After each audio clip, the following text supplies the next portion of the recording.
Bueno, vamos a revisar un ejercicio para el cual vamos a realizar la tabla de distribución de frecuencias de datos agrupados, las medidas de tendencia central y las medidas de dispersión. Empecemos con la tabla de distribución de frecuencias para datos agrupados. ¿Sobre qué es el ejercicio? El ejercicio parte de una infografía que se encuentra en internet acerca de qué países de Europa son los más cerveceros y nos presenta 10 datos. ¿Qué representan estos 10 datos? Representan el consumo de litros per cápita en 2015. ¿Qué quiere decir? Per cápita es por cabeza o por persona, o sea, cuánto consume en promedio una persona o cuánto consumió en el año 2015 de litros de cerveza en cada uno de esos países. Pues no colocamos el nombre de los países para no hacer más largo el ejercicio, pero cada uno de esos datos es un país diferente de Europa. Empecemos. Tenemos aquí ya organizada la tabla de distribución de frecuencias con unos intervalos o clases. Están organizados de tal manera que cada uno tenga una amplitud de 20 litros en este caso. Y tenemos las variables o las siglas que representan cada una de los datos que vamos a diligenciar. Ya procedo a explicarles qué significa cada uno de ellos. ¿Listo?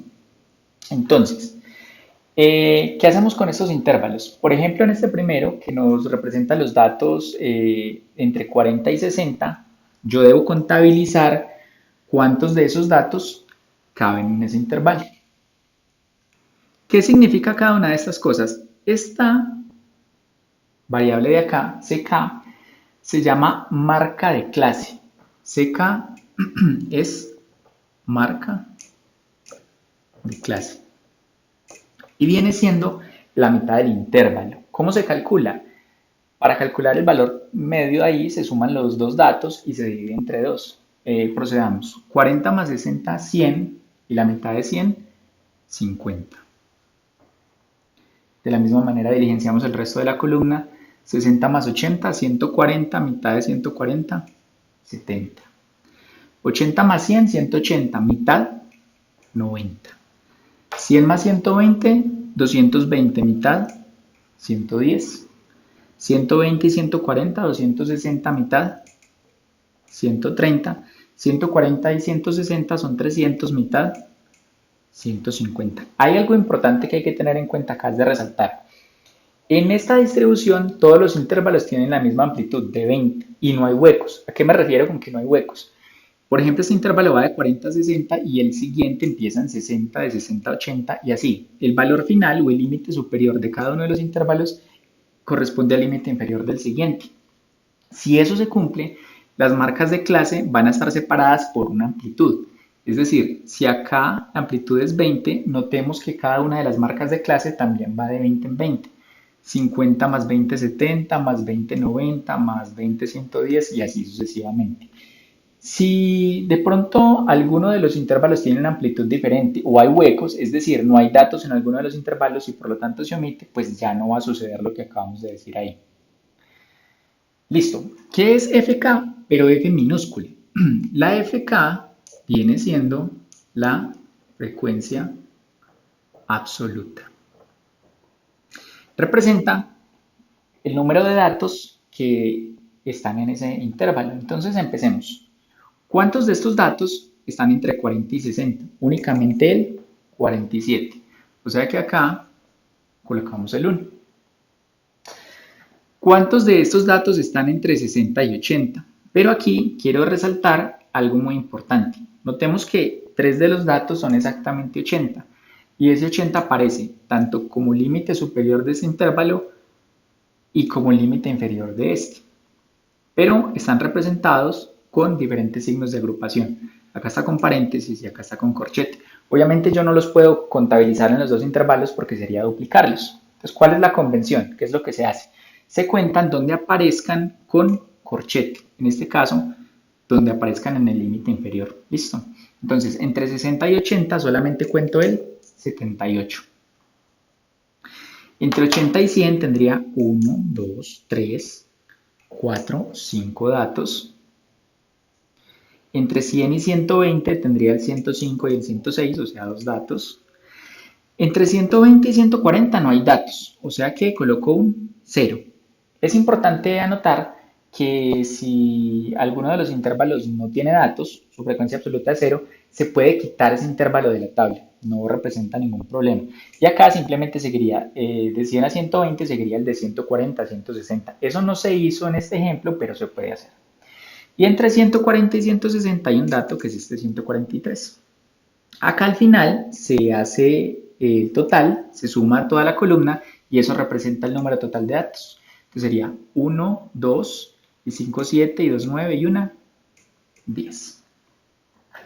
Después vamos a rellenar el producto de la marca de clase por la frecuencia absoluta. Eso es importante porque ese producto nos va a permitir calcular más adelante la media aritmética. Entonces simplemente multiplicamos.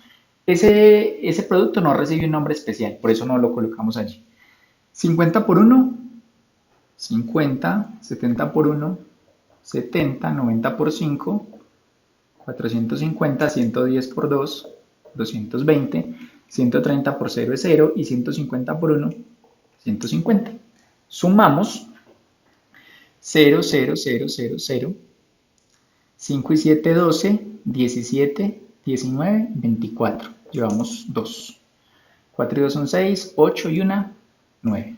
Es importante también sumar esa columna porque la división de estos dos datos, como vamos a ver más adelante, nos permite calcular la media aritmética. Listo. F mayúscula. La F mayúscula representa la frecuencia absoluta